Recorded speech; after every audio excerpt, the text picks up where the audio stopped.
Bonjour à tous, bienvenue pour ce nouveau numéro du Petit Exo de Colle, aujourd'hui numéro 46.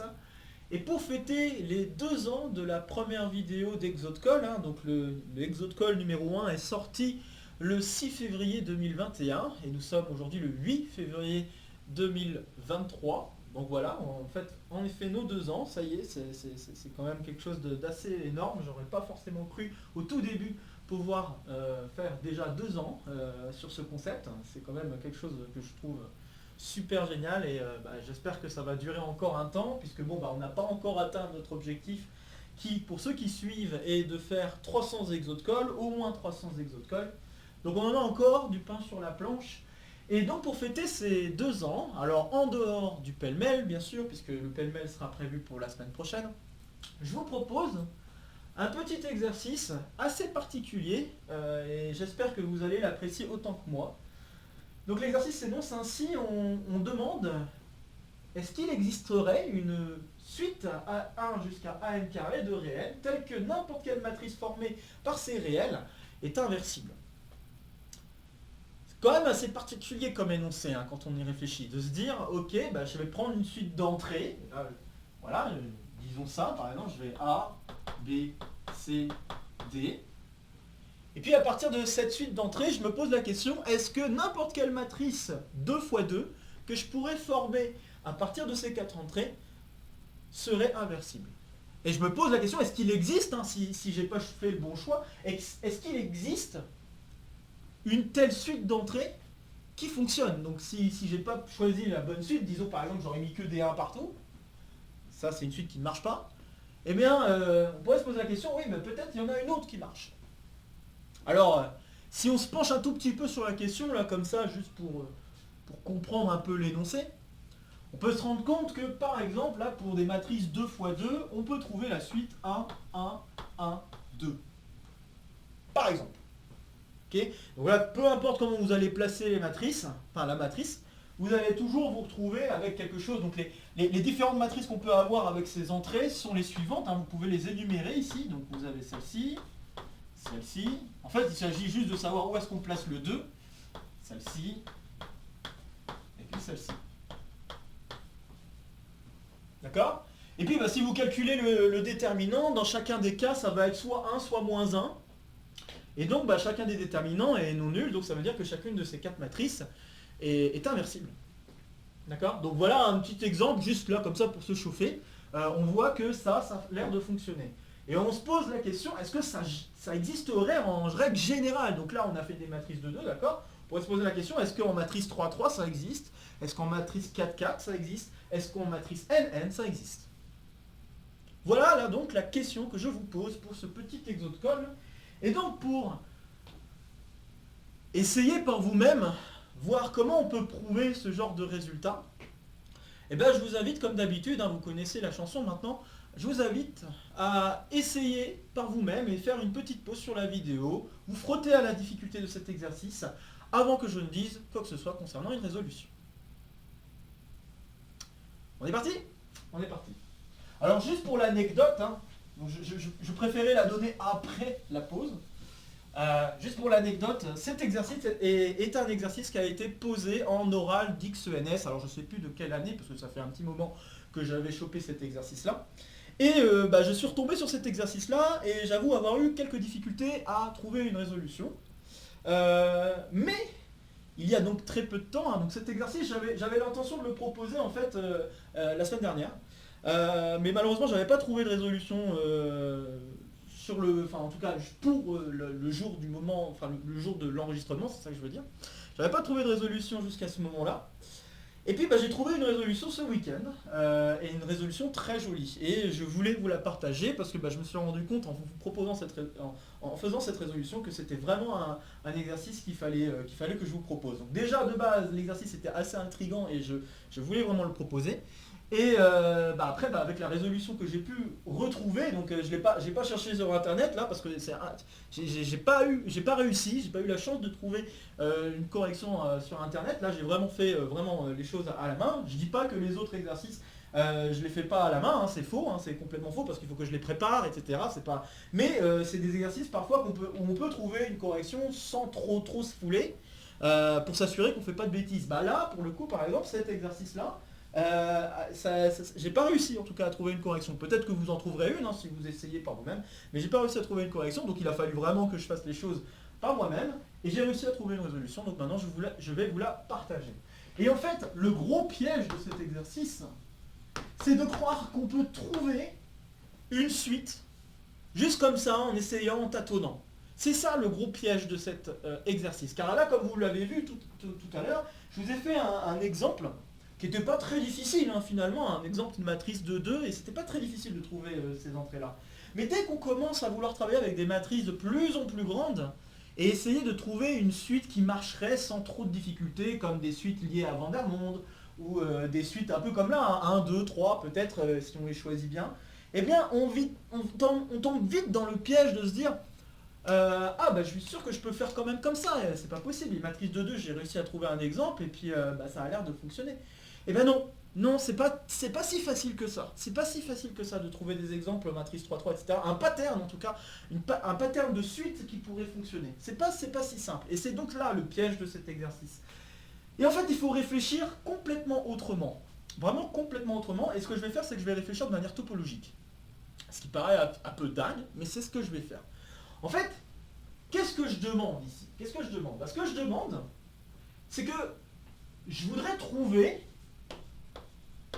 x1 jusqu'à xn carré des réels. Et qu'est-ce que je veux exactement? Je veux que le déterminant de la matrice formée par ces trucs-là soit non nul. Ça serait déjà un premier point. Mais je veux pas que ça. Je veux également que, en permutant, et c'est là le truc, parce que là je veux faire pour n'importe quelle matrice, je veux également qu'en permutant les entrées, j'ai également quelque chose de non nul. C'est ça que je cherche à avoir. Alors je peux me poser la question par l'absurde et me dire, ok, je vais supposer que pour n'importe quelle matrice, il existerait une permutation des entrées telle que le déterminant vaut 0. Ok. Alors si on se pose un petit peu ce genre de questions, très bien. Je peux essayer de poser des ensembles, et je vais essayer d'en poser des ensembles. Je vais poser des ensembles, donc là, ok, on a compris qu'il y a une question d'entrée, etc.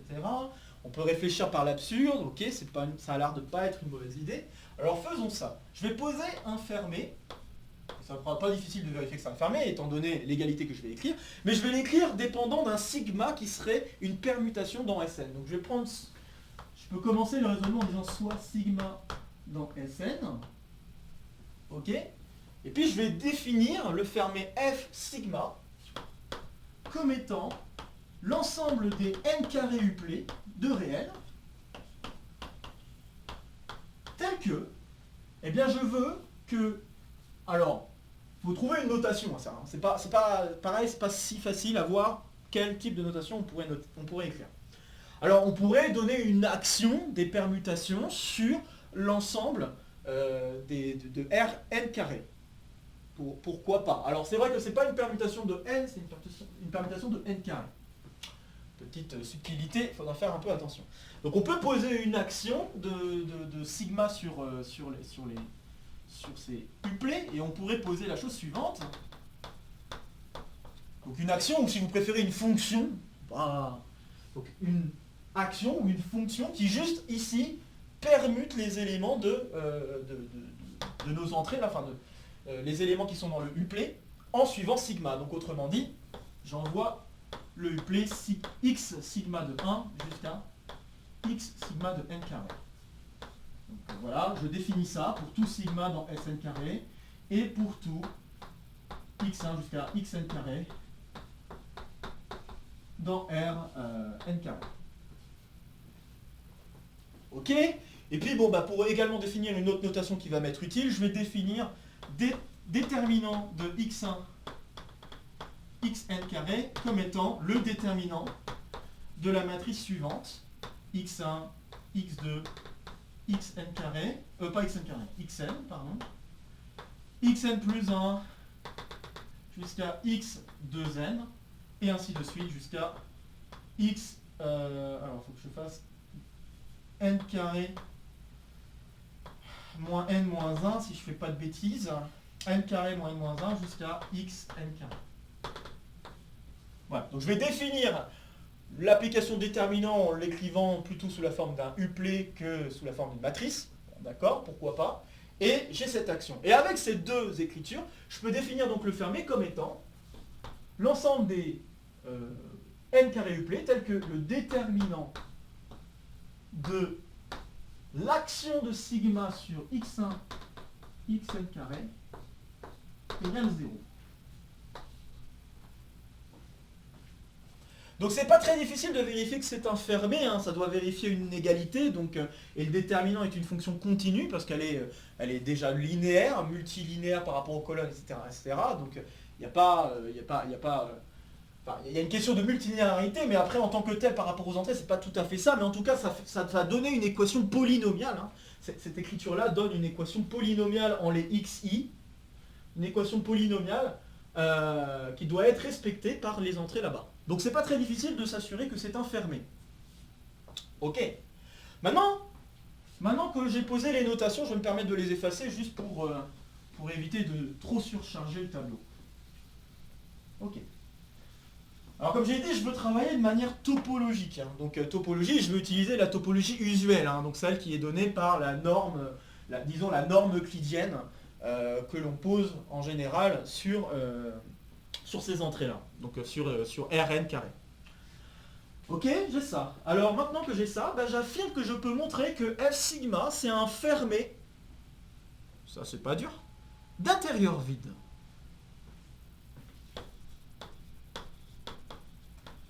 C'est un fermé d'intérieur vide.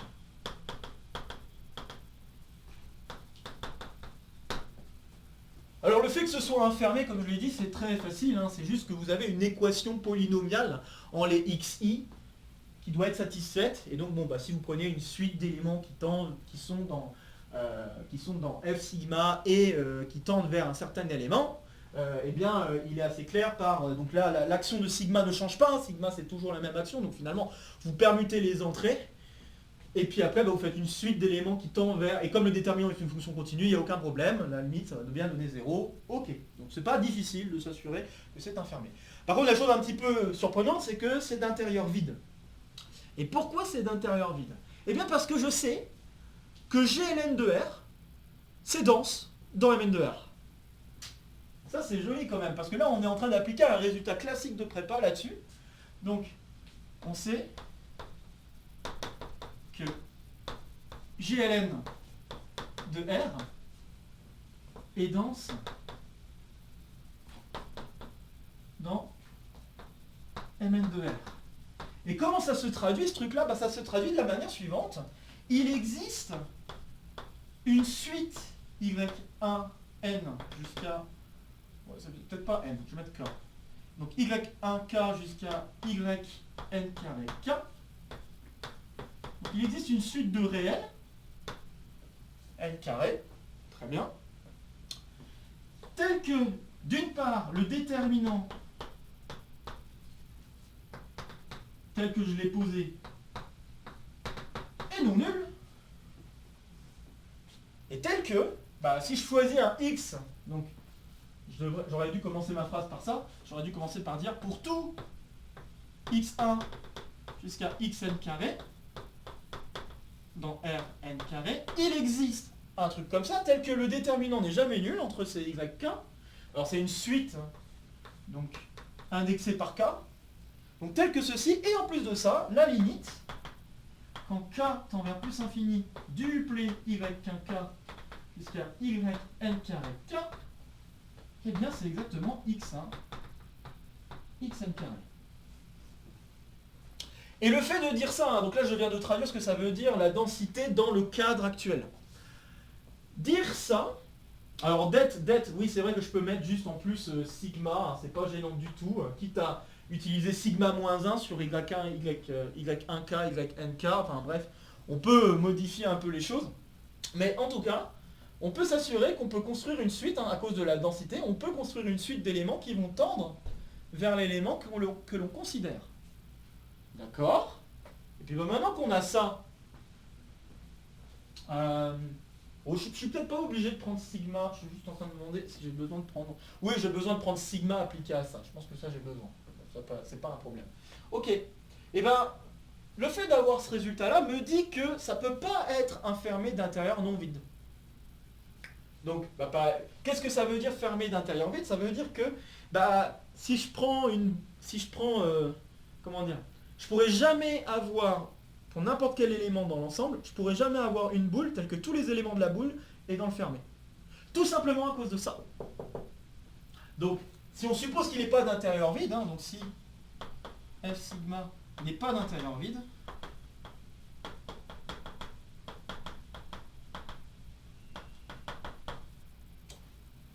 ça veut dire qu'on doit pouvoir trouver un élément, donc il existe alors x1, xn carré, dans Rn carré, tel que, eh bien la boule, il existe ça, et il existe, j'ai oublié de dire, et il existe epsilon positif, tel que la boule centrée en x1, xn carré, j'aurais peut-être pas dû l'écrire comme ça, donc la boule ouverte, c'est ça que je voulais écrire, centrée en x1, xn carré, de rayon epsilon, est complètement incluse dans F sigma. C'est ça que ça veut dire, hein, d'être intérieur non vide. Le problème, c'est que comme je viens de le dire, il existe une suite d'éléments qui tendent vers l'élément que l'on considère, et qui plus est tel que ce déterminant est non nul. Bon du coup, je peux trouver donc un cas à partir duquel la distance entre les y et les x est inférieure à epsilon, et inférieur strict à epsilon, et le déterminant de ce truc-là est non nul. Bon, alors il faut juste que je l'écrive, je vais essayer de l'écrire quelque part. Donc, si F sigma a 1, donc, or, mais, je vais plutôt dire mais, il existe un grand K, un entier grand K, tel que pour tout petit K plus grand que grand K, puisque étant donné le epsilon maintenant qu'on s'est fixé, donc tel que, eh bien, y1k jusqu'à yn carré k est exactement dans la boule.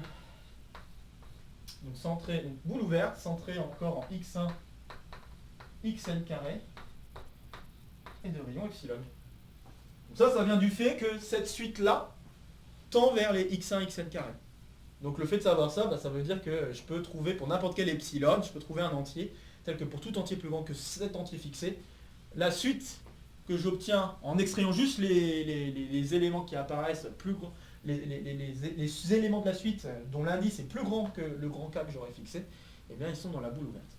Et bien ça c'est une contradiction au fait qu'il existerait une boule ouverte telle que ça c'est complètement inclus dans F sigma, parce que lui, il n'est pas dans F sigma lui, puisque c'est non nul ce truc-là. Donc la contradiction, ça veut dire que F sigma est bien fermé d'intérieur vide. Ok. Bon, maintenant j'affirme qu'on peut conclure. Alors pour ceux qui ne le voient pas encore, pas grave, vous allez le voir. Pour ceux qui le voient, j'espère que vous commencez à vraiment apprécier cet exercice. Encore une fois, n'hésitez pas à faire des pauses pour essayer de comprendre les arguments, parce que bon, pas des arguments si faciles que ça, même si pourtant ça a fait intervenir vraiment un truc élémentaire, un truc qu'on voit tout le temps, en tout cas en deuxième année de classe prépa, donc je trouve que c'est quand même un exo vraiment très intriguant, pardon. Ok. Bon. Eh bien, qu'en est-il si je fais l'union des F sigma maintenant? Donc, je sais que c'est F sigma, ok. Qu'en est-il si je fais l'union des F sigma?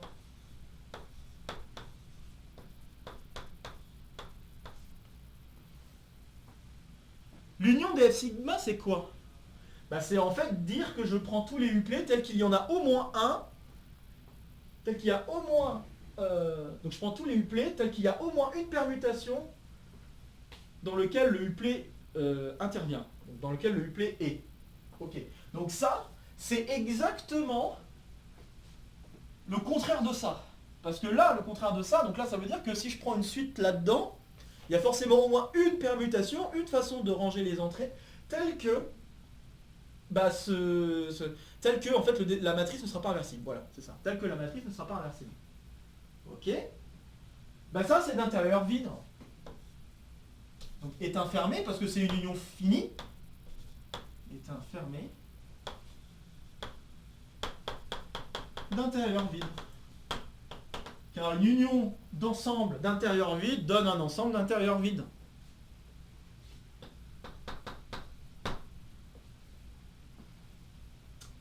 Donc c'est un fermé parce qu'on est en train de faire une union finie. Hein. C'est une union finie. Hein.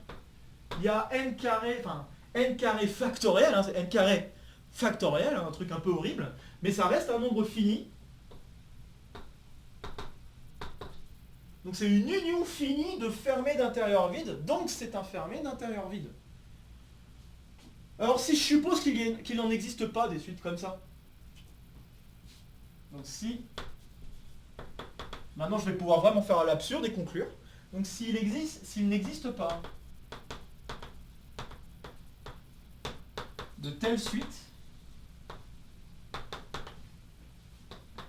A1 jusqu'à AN carré, cela signifie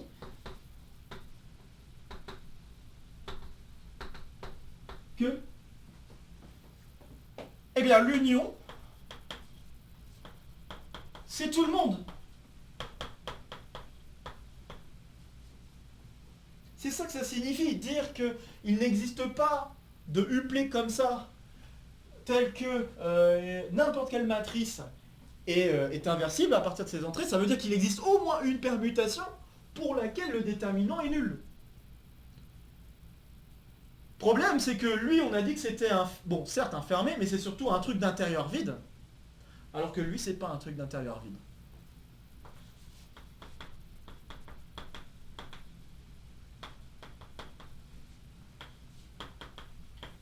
Contradiction.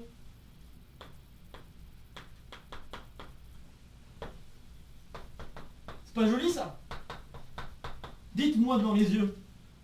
Dites-moi dans les yeux que c'est pas joli. Franchement, je trouve ça vraiment joli comme résolution quand même. C'est dingue. Je trouve que c'est un exercice vraiment... C'est un gros piège. Hein. C'est vraiment un gros piège cet exercice parce qu'on pourrait vraiment croire qu'on pourrait trouver une suite. Et c'est comme ça que je suis parti hein, quand j'ai voulu résoudre cet exercice. Je suis parti de cette manière-là. Je suis parti en me disant, ok, je vais peut-être trouver... J'ai trouvé des matrices M2 de R. Je crois que j'avais trouvé des matrices M3 de R. Mais j'ai... Je me suis posé la question, ouais, mais si je joue comme ça va être compliqué d'essayer de trouver un pattern, parce que c'est ça que ça voudrait dire, si on est capable de construire. Hein, là, ce que je vous ai fait, je vais y arriver, c'est pas du tout une preuve constructiviste. Et ça va faire râler certains qui ne sont pas de ce clan-là, hein, certains qui sont de ce clan-là, pardon, qui sont du genre à aimer voir des preuves constructivistes, hein, ça va peut-être faire râler ces gens-là. Mais si vous essayez de trouver une suite, un pattern de suite qui permet qui résout cet exercice, vous allez voir que vous allez beaucoup galérer. Parce que bon, au début, on a l'impression que ça a l'air d'être un truc très gentil. On essaie avec des matrices 3-3, déjà ça commence à être lourd. Puis après matrice 4-4, vous voyez les équations que vous devez annuler et vous vous rendez compte qu'il y a un truc, ou ne pas annuler, et vous vous rendez compte qu'il y a un truc là compliqué qui intervient. Et c'est petit à petit que je me suis rendu compte, mais en fait, il ne faut pas chercher un pattern, il faut juste essayer de le manipuler de manière un peu générale, parce que là, on nous demande juste de montrer qu'il existe. On ne nous demande pas d'extraire une suite. C'est ça qui est assez fou. Donc du coup, en pensant comme ça, c'est comme ça que j'ai pu trouver une résolution. Alors je ne sais pas si c'était la même que celle que j'avais quand j'avais enregistré cet exercice hein, dans ma liste d'exercices. Je vous ai déjà dit, hein, ma liste d'exercices de colle que je récolte au fur et à mesure, ou même pas que des exercices de colle, mais une liste d'exercices que je récolte depuis une belle lurette, eh bien, j'ai pu retrouver cette résolution et j'étais très content. Et quand j'ai fait cette résolution, je me suis dit vraiment, il fallait que je vous le partage. C'est vraiment quelque chose d'assez dingue. Alors, j'aurais juste une autre question pour ouvrir un peu par rapport à cet exercice. Une autre question, alors j'avoue que j'ai pas la réponse, hein, parce que j'ai pas le temps d'y réfléchir vraiment beaucoup, mais... une question qu'on pourrait se poser, c'est et si je ne travaille pas sur les réels? Alors bon, vous me direz sur les complexes, sur les rationnels, ça devient peut-être un peu plus compliqué, hein, mais peut-être sur les complexes, bon, c'est le même genre d'argument. Mais on pourrait se poser la question, si je fixe un nombre d'entrées, est-ce qu'on a toujours l'existence d'une matrice de taille n carré, est-ce qu'il existe toujours une suite d'entrées qui appartiennent à cet ensemble fini, tel que toutes les matrices de n carré, là, de taille n fois n, qu'on peut former avec ces entrées, est inversible. Alors j'ai une réponse partielle à ça, mais c'est pas une réponse complète, c'est une réponse partielle. La réponse partielle est que on risque d'avoir un problème à partir du moment où le nombre d'entrées qu'on a... en fait, il faut éviter, parce que le problème c'est que dès qu'on a des entrées, on peut les permuter comme on veut. Et donc il faut éviter que par exemple on ait le même nombre d'entrées de 1 que d'entrées de 2 par exemple, et que ça fasse une ligne. Donc que chacun fasse une ligne par exemple. Donc là si je travaille avec deux entrées et que je veux faire les matrices de 2 comme tout à l'heure, je dois éviter que le nombre de 1 soit le même que le nombre de 2 parce que du coup il y a un problème. Et j'ai pas le droit à mettre que des 1, ça marche pas non plus. Et à partir du moment où je travaille avec des matrices 3 3, avec juste deux entrées, bah, je me rends compte que des matrices 3 3 avec deux entrées, j'y arriverai pas. Des matrices 3 3 avec deux entrées, j'y arriverai pas. On pourrait se dire, ok, je peux commencer en disant, bah, je vais mettre 2, 1, et puis après je mets que des 2, mais le problème c'est qu'en faisant ça, bah là ça marche pas, ok. Et puis même si vous vous dites que vous trouvez une matrice qui marche, là vous pourriez vous dire, ok, je vais peut-être pas faire comme ça, je vais le faire comme ça. Imaginons que je trouve une matrice qui marche. Faut pas oublier que... donc là ça c'est même pas une matrice qui marche d'ailleurs, c'est même pas une matrice qui marche, puisque là j'ai un problème ici, encore une fois, une ligne ici, une ligne ici. Donc là on voit déjà que si on a deux entrées, à partir du moment où on regarde des matrices 3 3, je suis en train de dire des bêtises, en fait ça marchait pas tout de suite à partir de 3, et puis même si vous mettez plus de 1, etc., ça marchera pas non plus. On voit très vite que pour deux entrées, matrice 3 3, ça marche pas. Et ça me laisse à penser que, à mon avis, il doit y avoir un lien entre le nombre d'entrées et la taille de la matrice qu'on regarde. Peut-être que, mais encore une fois, c'est qu'une réponse partielle, hein, j'avoue que j'ai pas une réponse complète. Mais je dis juste que peut-être que si par exemple on a n entrées, on peut construire des matrices, on peut avoir une suite d'entrées telles que... alors après c'est n entrées, on n'est pas obligé de mettre des 1, des 2, des 3, hein, parce que le problème c'est qu'il y a une collinéarité, etc. On pourrait juste dire, bah, je vais mettre x et y, et puis on voit ce que ça donne, donc x, y, z, on met des variables à la place. Et puis on pourrait se poser la question, ok, à partir de quel moment est-ce que j'ai une relation? Et puis bah, si je choisis x, y, z de manière générique, au sens où je veux éviter peut-être ces relations, chose qui peut être possible, puisque je travaille dans des réels, hein, faut pas oublier, et bien peut-être que je peux y arriver. Donc là, quelque chose qui me fait penser, enfin ça peut me laisser penser que si j'ai un nombre n d'entrées, donc x1 jusqu'à xn, que je voudrais mettre dans ma matrice, d'accord, eh bien il faut que ma matrice soit de taille plus petite que n fois n, pour que j'espère, plus petite ou égale, peut-être plus petite ou égale, je ne sais pas, mais plus petite que n fois n, ça je pense que c'est quasi certain, parce que bah, si c'est plus, bah, je vais pouvoir faire des lignes qui vont plus marcher. Je pense que c'est peut-être un début d'idée, mais c'est... Encore une fois, c'est juste une idée comme ça, j'ai pas du tout réfléchi davantage à la chose, mais je vous le laisse en question ouverte. Donc je répète, la question qu'on se pose, c'est à la place de mettre des réels, je veux fixer un ensemble fini d'entrées. Et pour se simplifier la tâche, au lieu de mettre des 1, des 2, etc., on peut mettre des variables, hein, donc rien ne nous empêche de mettre x1, x2, etc. D'accord. Donc je veux fixer le nombre d'entrées, et puis je veux voir s'il existerait une matrice de taille n carré, donc de taille n fois n, qui puisse être inversible, peu importe comment on va placer les entrées, tant que les entrées sont seulement prises dans cet ensemble-là. Voilà la question que je pose. Voilà, bon bah je pense que je vais m'arrêter là-dessus, hein. Donc sur ce, comme d'habitude, n'hésitez pas à partager la vidéo si vous connaissez des camarades qui seraient intéressés non seulement par la vidéo mais également par la chaîne. N'hésitez pas à laisser un commentaire, ça fait toujours plaisir. Et puis sur ce, je vous retrouve très vite pour de prochaines aventures mathématiques. Portez-vous bien et à très vite. Salut à tous.